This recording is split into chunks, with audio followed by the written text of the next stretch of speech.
Crystal glasses clicked together from every direction. Waiters moved between tables carrying silver trays loaded with miniature crab cakes and champagne flutes. A retired senator was laughing too loudly somewhere behind me. Across the ballroom, a string quartet was trying its best to compete with 200 wealthy people congratulating each other for being charitable. Then the phone on the table buzzed. Not mine, my father's. The vibration rattled against the white china plate beside it. Gregory Langdon glanced down at the screen, and I watched the familiar shift happen in his face. His smile disappeared, his jaw tightened. Whatever message he had just received had annoyed him. That usually meant somebody else was about to have a worse evening. He set his glass of 18-year-old scotch down carefully and leaned closer to me. Close enough that the foreign delegates sitting on my left couldn't hear him. Close enough that I could smell the alcohol. "You're embarrassing Trent in front of the board." His voice barely rose above a whisper. I kept folding my linen napkin into smaller and smaller squares. Across the table, my younger brother was entertaining a group of contractors from 3 different countries. At least, that was what he thought he was doing. In reality, he was talking too much. "If you don't sit there and stay quiet," my father continued, "I'll make one call to my friends at the Pentagon and have your entire career permanently stalled at a desk in Alaska." The threat landed between us. I didn't react. That seemed to irritate him more than any argument could have. My father had spent most of his life around people who responded immediately to pressure. Politicians, executives, consultants, defense contractors.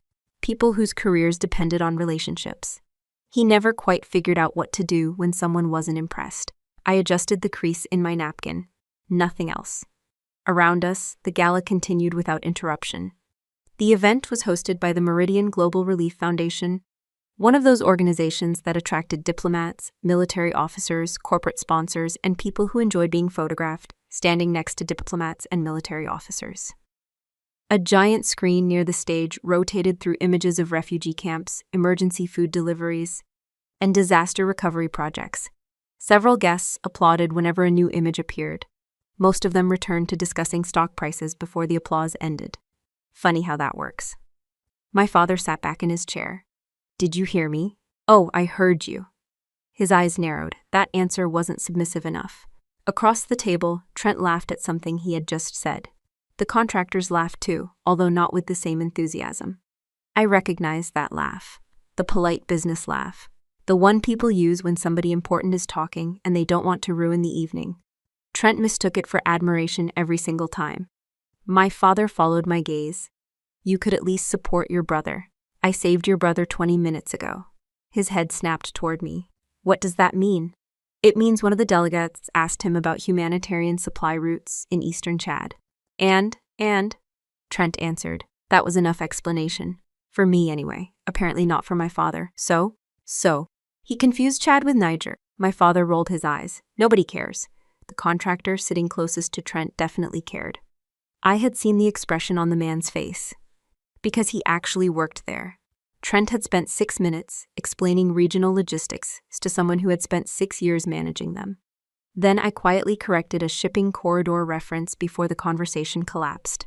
No scene, no embarrassment, no public correction. Just enough information to keep my brother from sounding ridiculous. Apparently that had offended him.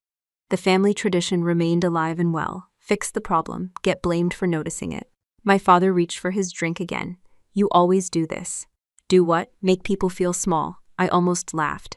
Instead, I took a sip of water. I had coordinated evacuation corridors through active conflict zones. I had negotiated transportation access with officials who barely trusted each other enough to sit in the same room. I had spent 14 straight days sleeping on military cots while managing supply shortages affecting thousands of displaced civilians. Yet somehow, the accusation I heard most often from my own family was that I made people uncomfortable by knowing things. Life has a sense of humor. A woman from the Swedish delegation leaned toward me. "Major Langdon, I wanted to thank you for your briefing packet last month." I smiled. "Glad it helped. It saved our team several weeks. That's good to hear." The exchange lasted maybe 15 seconds. My father stared into his scotch. The woman returned to her conversation. The moment passed, but not for him. Because unlike Trent, she hadn't asked what company I worked for. She hadn't asked who my father knew. She hadn't asked what political connections I offer. She cared about competence. That made my family deeply uncomfortable. My father's phone buzzed again. Another message. Another glance. Another scowl. The board must have been detecting updates from the other side of the ballroom. Trent was probably digging himself into another hole. My father looked at me one more time. You know, your problem has always been perspective. There it was, the lecture, right on schedule. You think helping people matters more than influence. I looked toward the stage where a presentation about civilian evacuation operations was beginning. I do. His expression hardened. That's why you'll never understand how the real world works. For a second, neither of us spoke. The ballroom noise filled the gap. Silverware clinked, chairs shifted. Someone dropped a fork. Then Trent's voice rose above everything else as he tried to impress another group of guests. I watched several international delegates exchange uncomfortable looks, and I already knew exactly where this night was heading. Have you ever had a family member treat your knowledge like a threat instead of a strength? Tell me in the comments below. And if you enjoy stories about dignity, resilience, and proving your worth without begging for approval, remember our exclusive stories go live every day at 8:30 a.m. ET and 1:30 p.m. ET. Make us part of your daily routine and I'll see you at the next premiere. I reached for my water glass while Trent launched into another explanation nobody had asked for. The contractors nodded politely. My father looked satisfied. The rest of the ballroom continued operating on its usual fuel source of money, influence, and self-congratulation. For most of my life, that had been the Langdon family religion. Not faith, not service, not character. Access. My father believed every relationship existed for a reason, usually a financial one, sometimes a political one, always a useful one. When I was growing up, dinner conversations sounded less like family discussions and more like networking events. Gregory never talked about whether someone was kind, trustworthy, or respected. He talked about who they could call, who they knew, which committee they sat on, how many zeros were attached to their latest contract. That was how he measured success.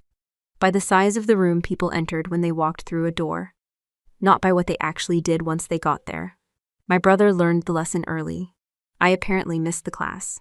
When Trent was 12, my father took him to defense industry conferences. When I was 12, I spent weekends helping organize food drives through a church outreach program. My father considered one of those activities an investment. The other was apparently a personality defect. The funny part is that he never openly discouraged military service. He loved military service, as long as it was profitable. If someone became a general and later joined a defense contractors board, Gregory admired them. If someone leveraged government connections into consulting fees, Gregory admired them. If someone turned public service into private influence, Gregory practically framed their biography on the wall. Then there was me. I chose humanitarian logistics. To my family, that sounded like a disease. Years ago, after I graduated from a specialized crisis response program, I made the mistake of explaining my job at Thanksgiving. My father listened for about 30 seconds. Then he asked, "But when do you move into the important side of the military?" I remember setting down my fork. "What do you mean?" "The side where people actually make decisions." I laughed. Nobody else did. That should have been my warning. The problem wasn't that my father didn't understand what I did. The problem was that he understood perfectly. He simply didn't value it. A few months later, I spent 6 weeks helping coordinate emergency evacuations after a regional conflict displaced thousands of civilians near an international border. When I returned home, exhausted and about 10 pounds lighter, my mother asked how the trip went. Before I could answer, Trent looked up from his phone. "Did you save the world?" He said it the same way someone might ask if I had successfully returned a library book. I told him we had evacuated over 1,100 civilians from several isolated communities. He shrugged. Then he spent 20 minutes talking about a client acquisition worth $218,000. Guess which conversation got my father's attention? The answer will not surprise you. Across the ballroom, a burst of laughter erupted from Trent's table. He was still performing, still collecting approval, still chasing the same thing he had chased his entire life. Our father's attention. I almost felt sorry for him. Almost. The strange thing about my family was that they never called me incompetent. They couldn't. The facts wouldn't cooperate. Every promotion arrived on schedule. Every evaluation was strong. Every assignment brought more responsibility. The numbers spoke for themselves. So instead, they attacked something else. They attacked importance. According to Gregory, I wasn't unsuccessful. I was irrelevant. There is a difference. One attacks your abilities. The other attacks your purpose. That takes longer to untangle, especially when it comes from people you're supposed to trust. A waiter stopped beside our table. My father ordered another scotch. The waiter turned toward me.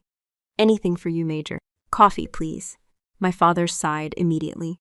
"Coffee at a gala." I looked at him. "I'm working tomorrow. It's Saturday. Crises don't use calendars." The waiter nearly smiled before walking away. My father didn't. That joke required a worldview he didn't possess. To him, work was something people leveraged. To me, work was something people did. Another difference. A larger one than either of us liked admitting. The coffee arrived a few minutes later.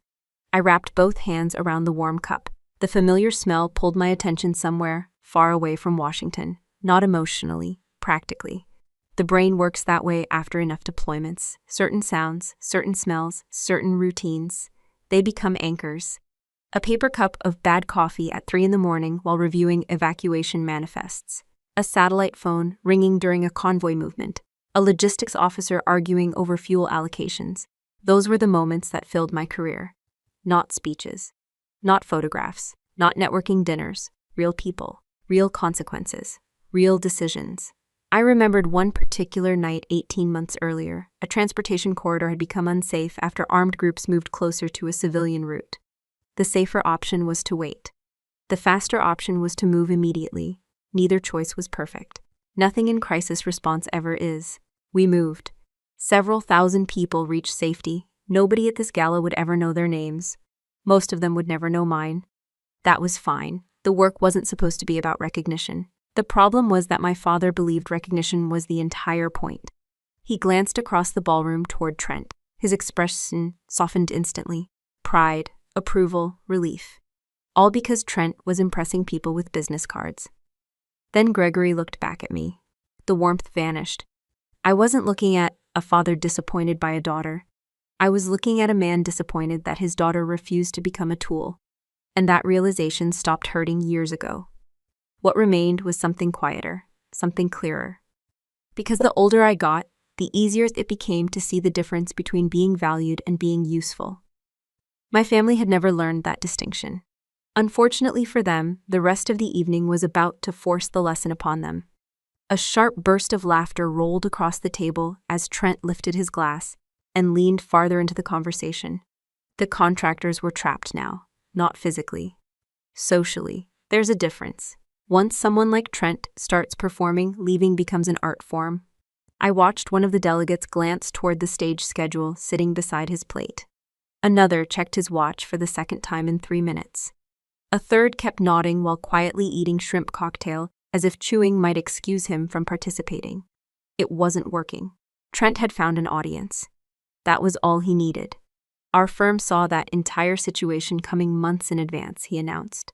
The group exchanged polite smiles. He continued. We've been advising clients on the implications of the border instability in East Central Africa. That phrase alone told me he had no idea what he was talking about.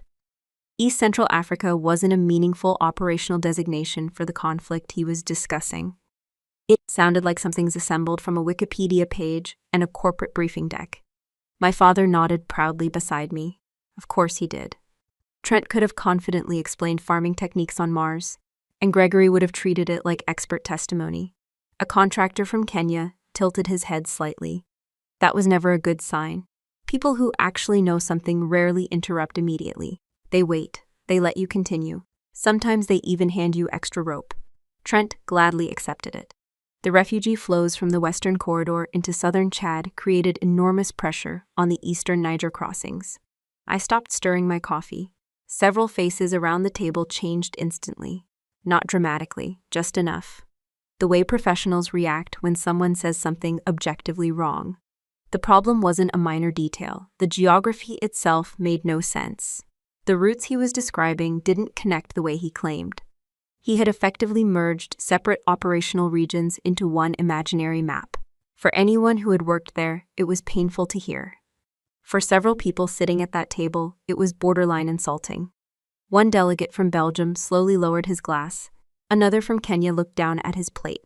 The silence lasted about 2 seconds, 2 very long seconds. Trent interpreted it as admiration, naturally. That's why our strategic forecasting has become so valuable, he continued. There it was. The real point. Not the civilians, not the conflict, not the humanitarian disaster. The sales pitch. Human suffering was simply background decoration for his business story. I had seen that approach before. People sitting comfortably, thousands of miles away, discussing crises as if they were market opportunities. It always sounded ugly. It sounded even uglier when your own brother was doing it. The Kenyan delegate finally spoke. Interesting. Just one word, nothing more. Experienced professionals know how to weaponize politeness. Trent completely missed it. I've spent years studying these regions, he said. That nearly ended me. Years. The man once asked me whether Rwanda bordered Sudan. Now he was an expert. Remarkable career growth. I took another sip of coffee. The contractor from Belgium turned toward Trent. Which crossings are you referring to? A simple question. A dangerous one. Because now specifics were required. Trent smiled confidently, the smile of a man who had no idea he was standing on a trapdoor, primarily the eastern Niger corridor. The Belgian contractor blinked. The Kenyan delegate stared at him. Another contractor actually stopped chewing. Nobody wanted to embarrass him publicly, but nobody was willing to pretend either. I could already see where this was heading. A few more answers, a few more mistakes. Then someone would correct him. The room would become uncomfortable. My father would blame everyone except Trent. Same movie, different theater. I sets my coffee cup down. The northern logistics routes created most of the pressure, I said calmly. Every head turned toward me. Not because I interrupted. Because I hadn't spoken in nearly 20 minutes. I continued before anyone could react. The secondary displacement movements affected several transit corridors simultaneously. The western routes received most of the media attention, but the transportation bottlenecks were concentrated farther north. Silence. Then the Belgian contractor nodded. Immediately. The Kenyan delegate nodded too. Then another, and another. Nobody looked relieved. Professionals don't celebrate accuracy. They simply recognize it. The conversation corrected itself, like a vehicle returning to the proper lane.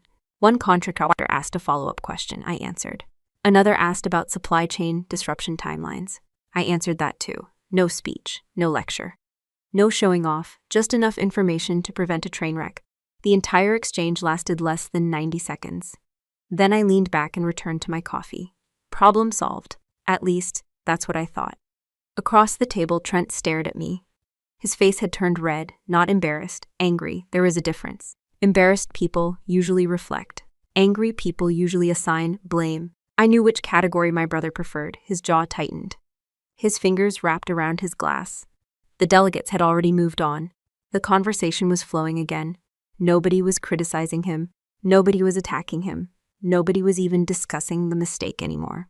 Yet Trent looked as if I had publicly humiliated him. Because in his mind, competence was competition. If someone knew more than him, they were challenging him. The possibility that I had simply helped never crossed his mind. Then came the look. A quick glance toward our father, just a few seconds. But I recognized it instantly. I had been seeing that look since middle school. Whenever Trent created a problem he couldn't solve himself, he looked to Gregory. Not for advice, for reinforcement, for protection, for someone to restore the hierarchy. My father noticed. Of course he's noticed. He had spent 33 years rewarding it. Gregory slowly set down his glass. The movement was small, almost invisible. But I knew what it meant. The same way you recognize thunder before a storm arrives. My brother wanted me put back in my place. And my father had never been very good at saying no to him. My father slowly set down his glass. The contractors returned to their conversations, but I could feel Gregory's attention settling on me like a spotlight. Not angry attention, something colder, something more deliberate. Men like my father didn't lose control in public. That was for amateurs. Professionals understood that real power came from making threats sound reasonable. He adjusted the cuff of his tuxedo, straightened his posture. Then he reached into his jacket and pulled out his phone. I already knew where this was going. The strange part was that he thought the phone still impressed me. 20 years earlier, maybe. Not anymore. Gregory placed it carefully on the white tablecloth between us. Not beside his plate, not beside his drink, directly between us. A prop, a weapon, a reminder. My brother immediately stopped pretending to talk to the contractors and began listening. The delegates noticed too, not the details, just the change in atmosphere. People sense tension the same way they sense a sudden drop in temperature. Nobody says anything. Everyone notices. My father unlocked the phone, a few taps, a swipe. Then he rotated the screen toward me. 2 names appeared at the top of a contact list, both recognizable, both senior officials within the Department of Defense. The kind of names Gregory enjoyed collecting. The way some people collect rare watches. He lowered his voice. You think your little charity missions make you untouchable, Kara? There it was again, charity, that word. My father used it every time he wanted to diminish something he didn't understand. Never humanitarian operations. Never civilian protection. Never crisis response, just charity. As if I spent my days handing out cookies at bake sales. I looked at the screen, then at him. Nothing else. His thumb hovered over one of the contacts. Not touching it, hovering. The gesture mattered more than the action. The threat was the point, not the call. I have men on speed dial who can erase your security clearance before dessert is served. The contractors nearby suddenly found their wine glasses fascinating. Nobody looked directly at us. Nobody wanted to become part of a family argument, especially not one involving Pentagon officials, my father continued. You are nothing without this family's name. The words hung there, heavy, calculated, practiced. Not because he had planned this conversation. Because he had been having versions of this conversation my entire life. Different settings, different circumstances, same message. You matter because of us. Not because of you. I glanced at Trent. He wasn't uncomfortable. He wasn't embarrassed. He looked relieved. That told me everything. This wasn't about correcting behavior. This wasn't about protecting the family. This wasn't about business. My brother wanted reassurance. My father was providing it. The familiar transaction. Trent's insecurity. Gregory's approval, paid in full. A contractor from Belgium quietly excused himself from the table. Then another. Nobody wanted front row seats anymore. The evening's entertainment had become awkwardly personal. I couldn't blame them. My father leaned forward. You think those people respect you? He nodded toward the international delegates. They respect the uniform. I said nothing. They respect access. Nothing. They respect influence. Still nothing. That was beginning to bother him. Because men like Gregory expect resistance. Resistance gives them something to attack. Silence gives them nowhere to go. He took another drink. His scotch glass was nearly empty now. Not enough to make him reckless. Just enough to make him honest. There is a difference. You've spent your entire career helping strangers who won't remember your name 6 months later. That one almost made me smile. Not because it was cruel. Because it accidentally revealed the entire problem. My father genuinely believed that being remembered was the reward. Recognition, status, visibility. Those were his currencies. He couldn't imagine another system. I remembered standing beside a temporary landing zone 3 years earlier. An exhausted mother carrying a sleeping child had stopped before boarding a transport aircraft. She never asked my name, never asked my rank, never asked who I knew in Washington. She simply said thank you. Then she left. I never saw her again. Neither did the child. That was enough. It always had been. Across the table, Trent finally decided to contribute. Maybe Dad's trying to help you. I actually laughed. A short one. A real one. Several heads turned. What exactly does that help look like? I asked. Trent shrugged. Reality. There it was. The family favorite. Reality. The word people use when they want their opinion to sound objective. I set down my coffee cup. My reality involves actual consequences. His expression tightened. I continued. When a supply route fails, people don't receive food. When an evacuation corridor collapses, civilians get trapped. It's more silence. When transportation schedules break down, families get separated. Nobody interrupted. Because unlike Trent's stories, mine didn't require exaggeration. They happened whether people believed them or not. My father waved a dismissive hand. There you go again. Doing what? Trying to sound important. That almost earned another laugh. Not because it was funny, because it was absurd. The room around us was filled with people trying to sound important. Lobbyists, executives, consultants, political donors, defense contractors. Half the ballroom communicated exclusively through self-promotion. Yet somehow I was the problem. The woman from the Swedish delegation glanced toward me, then toward my father, then away again. Professional courtesy. She was pretending not to hear. Everyone was. My father picked up his phone again. His thumb returned to the screen, hovering, waiting, expecting. I realized then that he didn't actually want to make the call. He wanted me to surrender before he had to. That was always his preferred outcome. Fear was cheaper than action. Control was easier than consequences. The problem was that I had spent too many years working in places where threats eventually had to become real. And once you spend enough time around real danger, theatrical intimidation starts looking exactly like what it is. The screen of his phone reflected the ballroom lights. His thumb stayed suspended over the contact. The contractors had stopped talking. The delegates had gone quiet. Even Trent looked uncertain now, because the performance had reached its limit. And for the first time all evening, I found myself wondering what my father would do if somebody finally called his bluff. I looked at the phone for another second. Then I looked at my father. Nothing about his expression suggested doubt. He genuinely believed the device sitting between us represented the balance of power. Maybe it had once. Not tonight. I leaned back slightly in my chair. Then make the call, Dad. The words landed softly. No anger, no challenge, no speech, just an answer. For the first time all evening, my father's confidence hesitated. Not because of what I said, because of how I said it. People expect fear to look dramatic. Most of the time it doesn't. The same is true for courage. Sometimes it's just the absence of negotiation. Trent stared at me.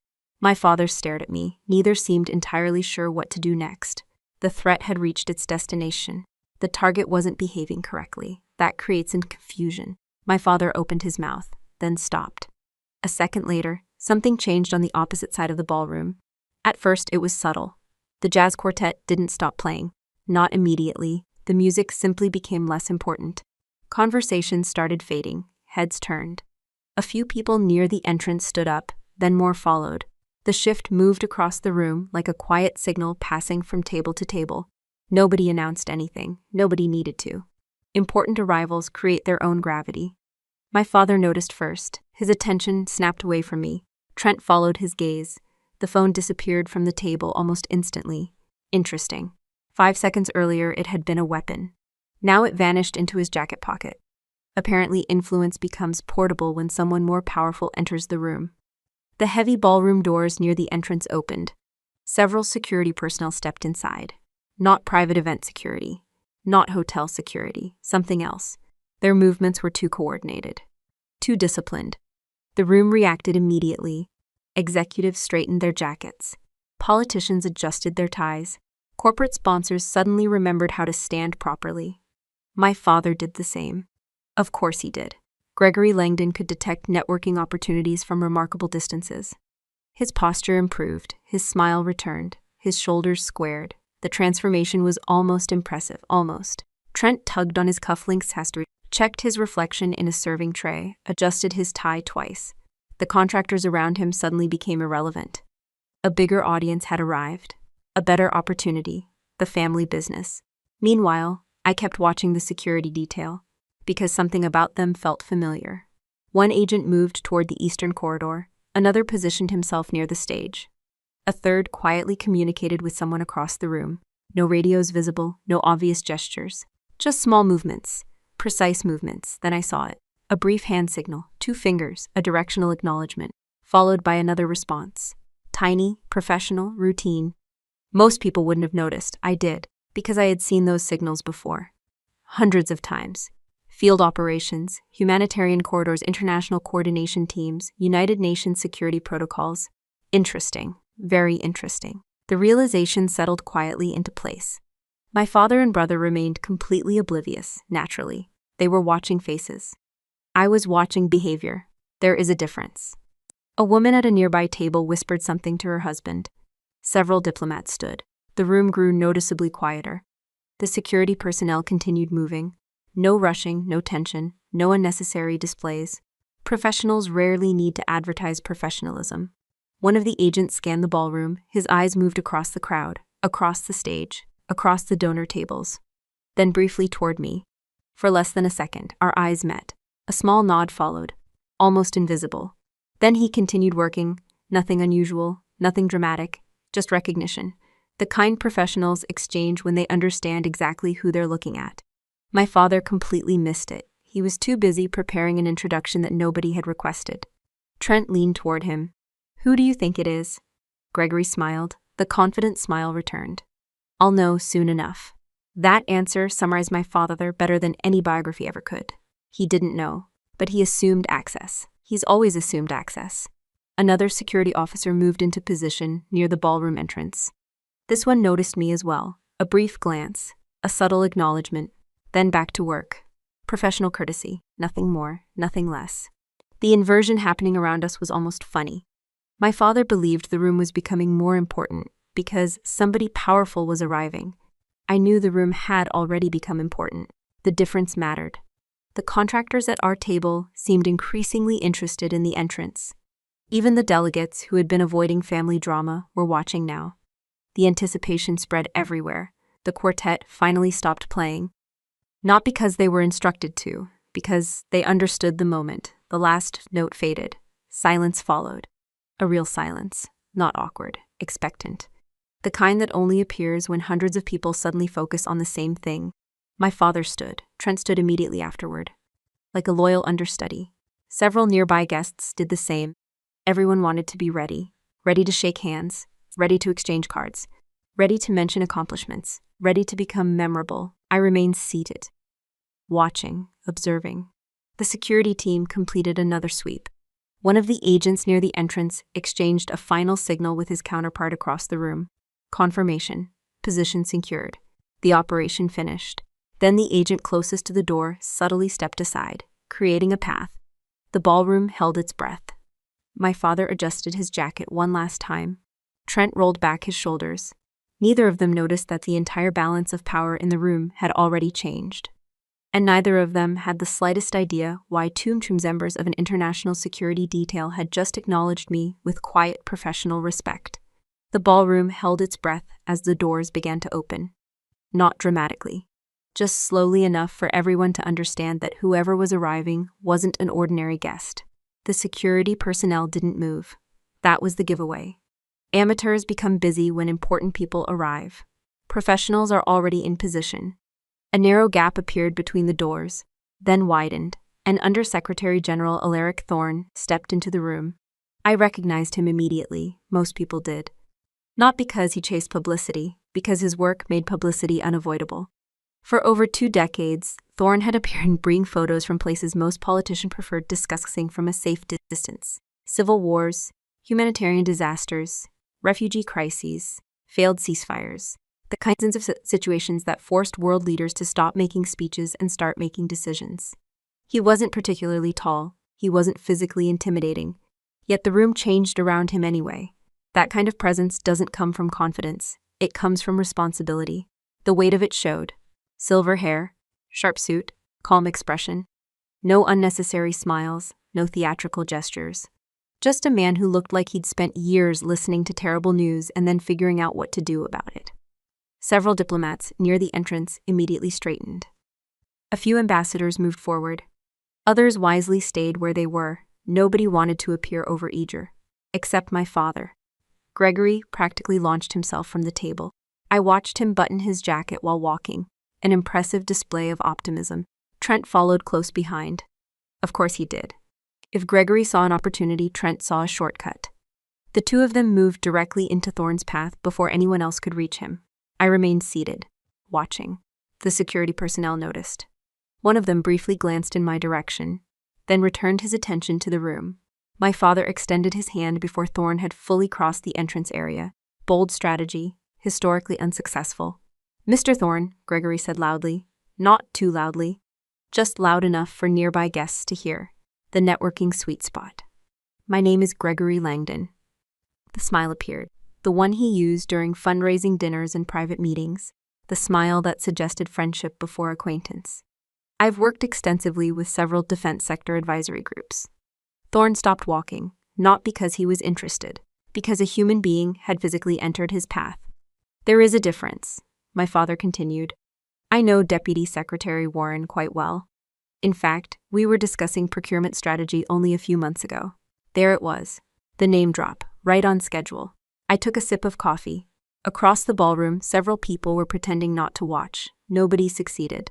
Trent stepped slightly forward, chest out, shoulders back. expression carefully arranged somewhere between confidence and importance. If ambition had a mascot, it would have looked exactly like my brother in that moment. Gregory kept talking. Another Pentagon reference. Another committee mention. Another casual reminder of how connected he believed himself to be. The remarkable thing about my father was his consistency. Even standing before one of the most influential international diplomats on the planet, he still thought the fastest route to respect involved talking about himself. Finally, he finished. The outstretched hand remained suspended between them, waiting, expecting, demanding acknowledgement. Thorne looked at it. Just looked, no reaction, no smile, no irritation, nothing. Then his eyes shifted to Gregory, then to Trent. His expression never changed, not even slightly. I almost admired it. Years of diplomacy teach people how to remain unreadable. Alaric Thorne had clearly mastered the craft. Several seconds passed. Long enough for the silence to become uncomfortable. Long enough for nearby guests to stop pretending this wasn't happening. Long enough for my brother's confidence to begin leaking out through the corners. My father's hand remained extended. Still waiting. Still hopeful. Then something extraordinary happened. Nothing. No handshake, no introduction, no acknowledgement, no polite excuse, no attempt to save anyone's dignity. Thorne simply stepped around them, as if they were temporary obstacles in a hallway. As if they were furniture. As if they had never spoken. The movement was smooth, effortless, professional, devastating. I watched my father's smile freeze halfway between confidence and confusion. That expression alone was worth the price of admission. Trent blinked. Once, twice. His brain appeared to be rebooting, because this outcome wasn't part of the script.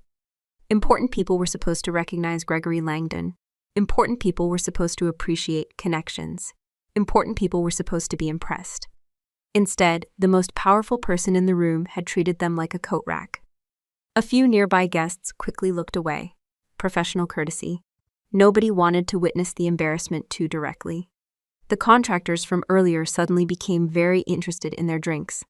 The diplomats became fascinated by the ceiling. Human beings have remarkable survival instincts. Thorne continued walking deeper into the ballroom. His security detail followed at a respectful distance. No one blocked his path. No one interrupted him. No one attempted another introduction. Because unlike Gregory, most people understood social cues. My father slowly lowered his hand. The movement looked mechanical. Like his arm had forgotten what it was supposed to do next.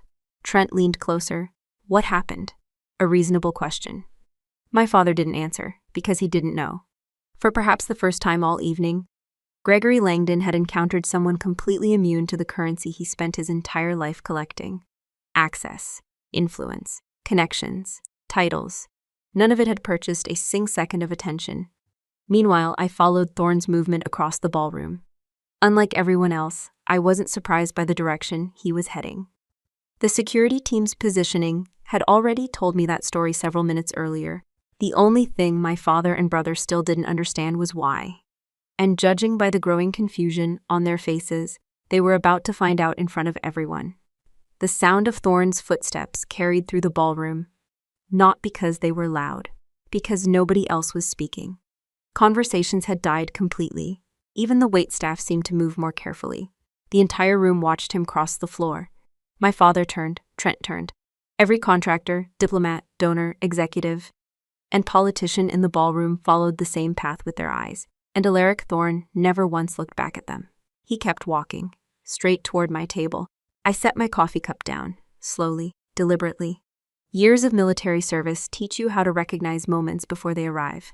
Not the details, the direction, the momentum, the certainty. This was one of those moments. Several feet away, my father's expression began changing. First confusion, then uncertainty, then something else. The uncomfortable realization that events were no longer following his expectations. Thorne closed the remaining distance. I stood. Automatically. Professional instinct.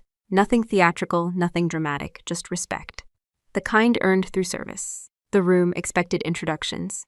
Maybe a polite exchange. Maybe a quick handshake. Maybe a photograph. Instead, Thorne stopped directly in front of me, close enough that only a feet separated us. The silence somehow deepened. Then he placed his right hand over his heart. A field gesture. Not diplomatic, not political. Field. Anyone who had worked inside humanitarian operations recognized it immediately, a sign of respect between people who understood the cost of certain decisions. A sign almost nobody else in the room understood. I saw several diplomats glance at one another, confused, curious, trying to understand what they were witnessing. My father certainly didn't understand. The look on his face confirmed it. To Gregory, power was always public, visible, transactional. This gesture belonged to a completely different world. Thorne spoke. His voice wasn't loud, it didn't need to be. The ballroom was so quiet that every word carried. Major Langdon. For a moment, nobody moved, not even my father, not even Trent. Thorne continued. The United Nations Security Council was informed of your logistical extraction in the Western Corridor last month. A ripple moved through the room, tiny, almost invisible. People recognized certain words. United Nations extraction. Logistical extraction. Yes, Western Corridor. The language sounded official, serious, important. Thorne never looked away from me. 3,000 civilians are alive tonight because you refused to follow the safe route. The room froze. Completely. I heard someone quietly set down a glass behind me. Another person inhaled sharply. A chair shifted somewhere across the ballroom. Then nothing. Just silence. 3,000 civilians. The number landed differently than titles ever could. Because numbers don't care about networking. Numbers don't care about influence. Numbers don't care about business cards. 3,000 people either made it out alive, or they didn't. I remembered that operation immediately, not because of the recognition, because of the choices. The recommended route had become compromised. Officially, we were supposed to wait. Waiting would have been safer for us. Less risks, less liability, less criticism. The problem was that civilians would have remained trapped. So we moved. Not because we were heroes. It's because it was the correct decision. Sometimes that's all there is to it. Not ceremonially, with genuine respect. I shook it. His grip was firm, steady. The grip of someone accustomed to difficult conversations and difficult places. Then he said the sentence that finally shattered the room. I came tonight specifically to find you. I saw my father's eyes widen, just slightly. The first real crack. Thorne continued. We need you in Geneva. There it was. No ambiguity, no misunderstanding, no possibility of explaining it away. Not a chance encounter, not a courtesy greeting, not an accidental meeting. He had come for me, specifically. Across the ballroom, several heads turned toward Gregory, then toward Trent, then back toward me. The shift was impossible to miss. The hierarchy my father had spent years building inside his own mind had collapsed in less than 60 seconds. I glanced toward him. His jaw trembled. Not dramatically, just enough. The way a person reacts when reality refuses to cooperate. For years, Gregory had used names as weapons. Pentagon contacts, committee members, deputy secretaries, influential donors, corporate boards. Tonight, he had displayed those names like trophies. Now none of them mattered, because the room had just witnessed something he could neither buy nor borrow. Credibility. The real kind. The kind earned far away from ballrooms. The kind earned when nobody is watching. The kind earned when failure carries consequences for other human beings. My brother looked worse, much worse. His face had lost all color. The confident performer from earlier was gone. The man standing there now looked physically sick. Because Trent finally understood something that had never occurred to him before. The stories I never told at family dinners were real. The places I disappeared to for months at a time were real. The people involved were real. And the work mattered enough that one of the most powerful figures in international peacekeeping had crossed a ballroom to find me. Not him, not our father. Me. Thorne released my hand. The respect in his expression never changed, neither did mine. Because the strangest part of the evening wasn't the recognition. It was the realization that nothing about my life had changed. Tomorrow I would still wake up as the same officer, the same analyst, the same person. The only difference was that my father and brother had finally been forced to see the version of me that had existed all along. And judging by the look on their faces, they weren't prepared for what that truth cost. The silence lingered long after the applause should have started. That was what made the moment real. People weren't reacting to a speech. They were trying to process what they had just witnessed. Alaric Thorne exchanged a few final words with me before one of the event organizers carefully approached him. Several ambassadors were waiting nearby, A representative from the foundation looked moments away from having a nervous breakdown trying to coordinate the evening schedule. Global diplomacy apparently creates paperwork no matter where you go. Thorne gave me a small nod. We'll talk soon. Looking forward to it, sir. Then he moved away with his security team. The crowd slowly began breathing again. Conversations returned in fragments. A whisper here, a question there. The room was rebuilding itself, but not completely. Something fundamental had shifted, and everyone knew it. I remained standing for a moment before returning to my chair. My coffee had gone cold. I picked up the cup anyway. Across the ballroom, people who had barely acknowledged me all evening were suddenly interested in making eye contact. A few smiled. Several nodded respectfully. One contractor lifted his glass toward me. I returned the gesture. Nothing more. I wasn't interested in becoming the newest attraction in the room. I'd seen enough attention for one night. Across the table, my father hadn't moved. Neither had Trent. The two of them looked like men who had just discovered the rules of a game were completely different than they thought. Trent stared at the tablecloth. The confidence was gone. The performance was gone. Even the irritation was gone. For the first time all evening, he looked 33 years old instead of 13. My father looked older, not physically, just tired. The way people look when an argument they've been having with reality finally ends. Several long seconds passed. Then Gregory cleared his throat. Once. Twice. When he finally spoke, the words came out unevenly. Kira, I looked at him. He stopped. Started again. I didn't know. Another pause. I didn't know you had that kind of clearance. There it was. Not an apology. Not really. My father wasn't asking about the civilians. He wasn't asking about the operation. He wasn't asking about the years of work. He was still trying to understand status. Still trying to understand access. Still trying to understand rank. The language hadn't changed. Only the scale. I studied him for a moment. The man sitting across from me had spent decades measuring people by their usefulness. Not their character, not their integrity, their usefulness. For most of my life, I had mistaken that for disappointment. Eventually, I realized it was something else. Disappointment implies expectations. My father never expected me to become who I became. He expected me to become who he wanted. Those are different things. And once I understood that, the hurt started disappearing. Not all at once, just gradually. Like background noise fading over time. Trent finally looked up. Why didn't you tell us? I almost laughed. Not because the question was ridiculous. Because it was sincere. For the first time all evening, it sounded sincere. Tell you what? Any of this. I set down the coffee cup. Because neither of you ever asked. Silence again. Neither argued, neither could. The answer was too simple. Every family gathering, every holiday, every phone call. The conversations had always revolved around contracts, lobbying, promotions, donors, committees, influence, and connections. Nobody had ever asked what happened in the field. Nobody had asked about the people. Nobody had asked why the work mattered. And after enough years, I stopped volunteering the information. Not out of bitterness, efficiency. Why explain something to people committed to misunderstanding it? My father stared at the table. The same table where he had placed his phone less than an hour earlier. The same phone he had used as a weapon. The same phone he believed represented power. Funny. It looked remarkably small now. Finally, Gregory lifted his eyes toward me. The arrogance was gone, the certainty too. All that remained was confusion. Maybe regret, maybe not. At that point, it didn't matter. I wasn't angry anymore. That was the strange part. People imagine moments like this ending with revenge, with speeches, with humiliation, with somebody winning. Life rarely works that way. Most of the time, clarity arrives quietly, and once it arrives, anger becomes unnecessary. I picked up my clutch from the chair beside me. My father watched. So that's it, I considered the question, then nodded. That's it. His mouth opened slightly. No words came out.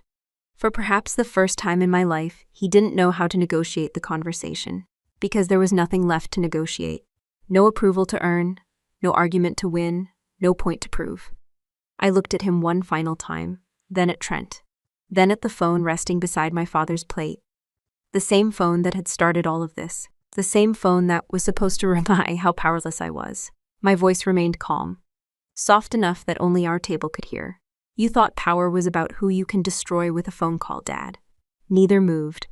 Neither spoke. I continued. Power is about who you can save when the phones are dead. The words settled between us. No drama, no performance. just truth.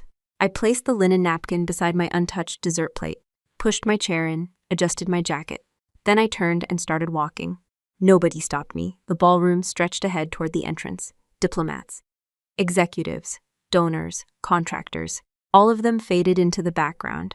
Behind me, my father and brother remained seated, still surrounded by everything they had spent years chasing: the connections, the influence, the status, the appearance of importance.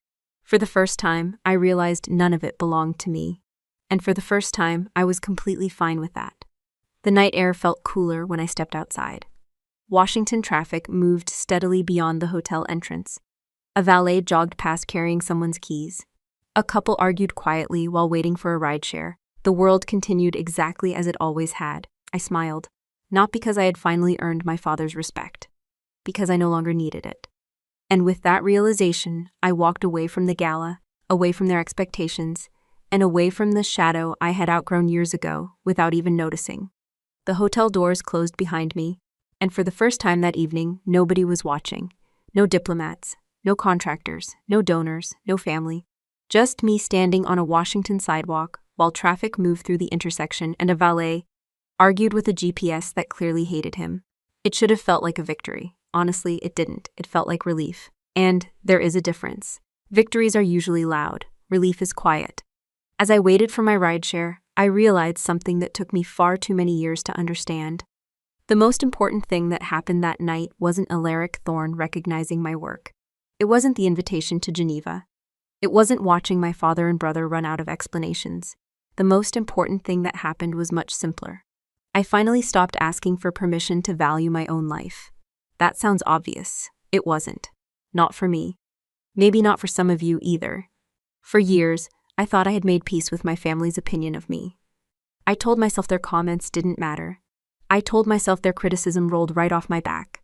I told myself I was too busy helping people to care what anyone thought. Some of that was true. Not all of it. The truth is that every time I earned a promotion, a small part of me hoped my father would finally understand. Every time I completed a difficult assignment, a small part of me hoped my brother would respect it. Every time I returned from another deployment, another crisis, another operation, there was still a voice in the back of my mind, wondering if this would finally be the thing that changed how they saw me. It never happened. Not because I failed. Because they were measuring success with a different ruler. That realization changed everything. Many people spend years trying to prove their worth to someone who already decided they don't have any. Think about that for a second. If somebody decides your value comes from your salary, they'll dismiss your kindness. If somebody decides your value comes from your status, they'll ignore your character. If somebody decides your value comes from your usefulness to them, they'll never appreciate who you actually are. No amount of achievement fixes that problem, because the problem was never your achievement. The problem was their definition. My father didn't spend decades disappointed in me because I wasn't successful. He spent decades disappointed because I succeeded in a way he couldn't control. That is a very different thing. And once I understood that, I stopped carrying responsibility for his reaction. Some of you watching this may be dealing with something similar. Maybe it's a parent, maybe it's a sibling, maybe it's a spouse, maybe it's a friend. You work hard, you build something meaningful, you try to live with integrity.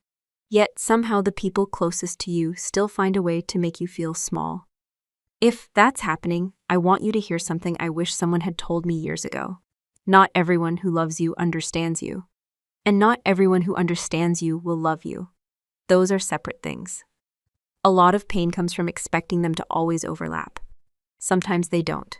One of the biggest mistakes I made was confusing respect with approval. I thought if I worked hard enough, accomplished enough, sacrificed enough, eventually I would earn both. What I learned is that approval depends on other people. Respect starts with you. Approval can be withdrawn. Respect cannot. Approval changes with moods, opinions, and expectations. Respect comes from knowing who you are when nobody is clapping. That's why the conversation with my father no longer felt important by the end of that night. Not because I had defeated him, not because I had embarrassed him, because I had finally stopped treating him like a judge.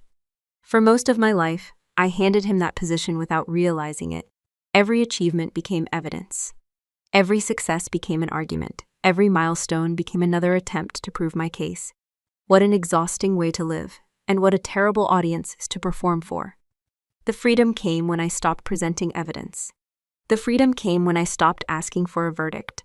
The freedom came when I accepted that some people will never see your value because acknowledging it would force them to question their own beliefs.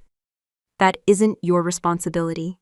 It isn't your burden, and it isn't your job to fix. The older I get, the more I believe adulthood begins with a very simple decision.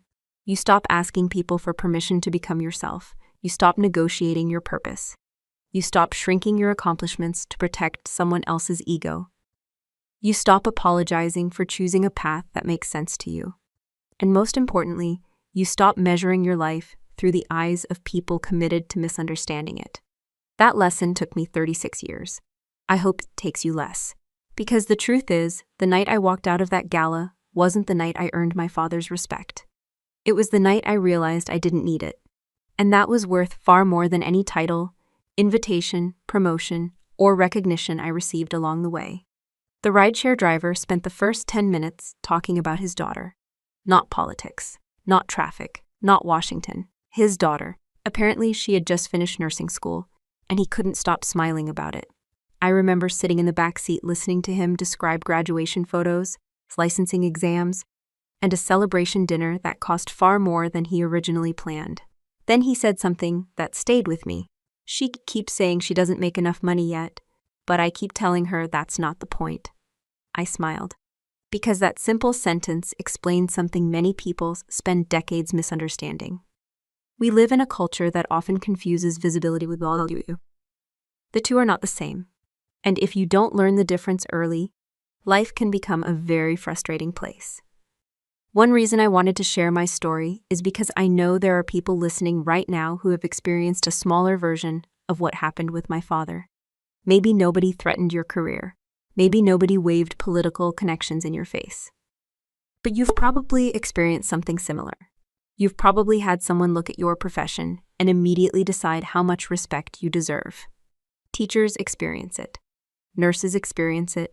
Social workers experience it. Firefighters experience it. Caregivers experience it. Military personnel experience it. Countless people doing meaningful work experience it every day. Someone asks what you do. You answer. Then you watch them calculate your value based on a title, salary, zip code, or social status. The conversation changes. Sometimes subtly, sometimes not. And if you're not careful, you begin doing the same thing to yourself. That's where the real danger begins. Because eventually you stop asking, am I making a difference? And start asking, am I impressive enough? Those are completely different questions. One leads to purpose. The other leads to exhaustion. One thing I learned during humanitarian operations is that the people making the biggest impact are often the least visible people in the room. The logistics coordinator who keeps supplies moving, the nurse working an overnight shift, the translator helping families navigate a crisis, the truck driver delivering emergency resources, the volunteer organizing information. Nobody puts them on magazine covers. Nobody invites them onto television panels, but remove them from the system for one day and everything starts falling apart. That matters. A lot more than people realize. The problem is that modern life constantly rewards appearances. We celebrate visibility, we celebrate influence, we celebrate attention. Meanwhile, the people quietly holding communities together often receive very little recognition. That doesn't make their contribution smaller. It makes our measurement system flawed. I think about my father whenever I encounter this issue. Gregory wasn't a bad evaluator of success because he lacked intelligence. He was a bad evaluator because he confused outcomes with appearances. He saw influence and assumed value. He saw status and assumed importance. He saw power and assumed character. Those shortcuts are everywhere, and they cause a tremendous amount of unnecessary pain. If you're currently dealing with people who constantly minimize your accomplishments, let me offer a few practical lessons that help me. First, stop explaining yourself to people who have already decided not to listen. That doesn't mean becoming rude. It doesn't mean becoming arrogant. It means recognizing reality. Some conversations are discussions, others are performances. Learn the difference. If someone genuinely wants to understand your perspective, talk to them. If someone only wants to dismiss it, save your energy. Second, let your results do more talking than your arguments. For years, I tried explaining humanitarian operations to my family. The logistics, the strategy, the challenges, the impact. None of it changed anything. People rarely argue their way into respect, they live their way into it. Focus on the work. Focus on the results. Focus on becoming excellent at what you do. The right people will notice, the wrong people won't. Either way, you'll still be growing. Third, build your confidence on competence rather than praise. Praise is unpredictable. Some people receive enormous praise for very little effort. Others receive almost none, despite extraordinary effort. If your confidence depends upon applause, you'll spend your life chasing an audience. If your confidence depends on competence, you carry it with you everywhere. That's a much safer investment. And finally, pay attention to the people around you. Ask yourself a simple question. Do they value you for who you are, or only for what you can provide? That question reveals a lot. Healthy relationships celebrate your growth. Unhealthy relationships become threatened by it. Healthy relationships respect boundaries. Unhealthy relationships demand access. Healthy relationships want to understand your purpose. Unhealthy relationships want to control it. The difference isn't always obvious at first, but over time, it becomes impossible to ignore. Looking back, the most valuable lesson from that gala wasn't about international recognition. It wasn't about titles. It wasn't about Geneva. It was about understanding that self-respect cannot be outsourced. Nobody else can maintain it for you. Nobody else can define it for you. And nobody else can take it from you unless you hand them the authority. So if you're listening to this and feeling overlooked, underestimated, or dismissed, remember something important. Your value is not determined by the loudest voice in the room. It's determined by the quality of the work, character, and integrity you bring into the world when nobody is paying attention. And more often than not, those are the things that matter most. The driver dropped me off at my apartment a little before midnight. The city was quieter than usual. A few lights were still on in neighboring buildings. Somewhere down the block, somebody was walking a dog that clearly had no interest in being outside at that hour. Normal life. The kind of life most people stop noticing. I stood there for a moment before going inside. Not because I was thinking about Geneva. Not because I was replaying the gala. I was thinking about a sentence. One sentence. The same sentence I said to my father before I walked away. Power is about who you can save when the phones are dead. The more years I spend working in crisis zones, the more I believe that sentence explains almost everything. Not just about my father, about life, about success, about character, about the kind of person we choose to become. You see, there are two very different versions of power in this world. The first version is loud. It's the power my father spent his entire life chasing. Titles, connections, status, influence, the ability to make people nervous, the ability to get calls returned, the ability to open doors. There is nothing inherently wrong with influence. The problem begins when influence becomes your identity. Because once that happens, you start believing power comes from what people can do for you, and that's a dangerous illusion.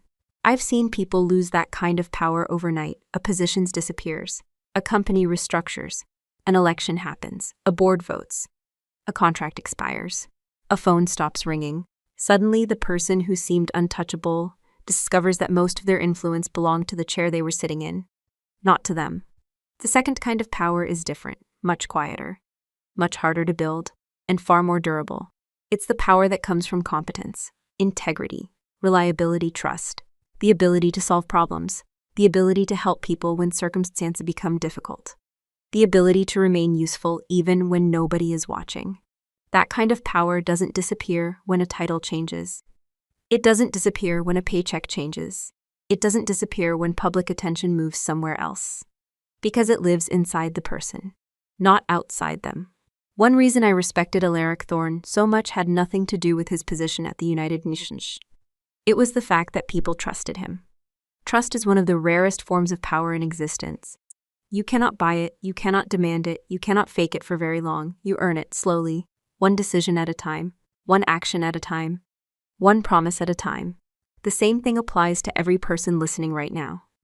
Whether you're a teacher, mechanic, nurse, parent, business owner, police officer, student, truck driver, firefighter, or office worker, the question isn't whether you have power. The question is what kind of power you're building. Are you building the kind that depends on attention, or the kind that survives without it? That distinction matters more than most people realize. If everything disappeared tomorrow, your job title, your social status, your income, your professional network, what would remain? It's an uncomfortable question. But it's an important one. Would people still trust you? Would people still respect you? Would people still want you around? Would your skills still matter? Would your character still matter? Those answers reveal more about success than any resume ever could. I think that's why my father's worldview finally collapsed that night. Not because somebody embarrassed him. Not because somebody outranked him. Because for the first time, he encountered a form of influence he couldn't purchase. He couldn't borrow it. He couldn't inherit it. He couldn't leverage it. He couldn't threaten it. He couldn't network his way into it. He could only witness it. And that made it real. If there's one piece of advice I can leave you with after this story, it's this. Do not build your life around being impressive. Build your life around being useful. Impressive fades. Useful lasts. Do not build your life around being admired. Build your life around being trusted. Admiration comes and goes. Trust compounds over time. Do not build your life around winning approval. Build your life around earning self-respect. Approval depends on other people. Self-respect belongs to you. And perhaps most importantly, never allow someone else's inability to see your value become evidence that you don't have any. Some people will underestimate you. Some people will misunderstand you. Some people will reduce your entire life to whatever category makes them comfortable. Let them. Their opinion is not your identity. Their limitations are not your limits. Their blindness is not your reality. The people who truly matter will eventually recognize your character. And the people who never do were never qualified to judge it in the first place. Thank you for spending this time with me and following this story all the way to the end. If you've ever had to walk away from someone's expectations in order to become yourself, I'd love to hear your experience in the comments below. And if stories like this remind you of your own journey, please take a moment to subscribe to the channel. We share new family revenge stories and life lessons every single day at 8:30 a.m. ET and 1:30 p.m. ET. Until the next story, take care of yourself, trust your own value, and never let someone else decide how much your life is worth.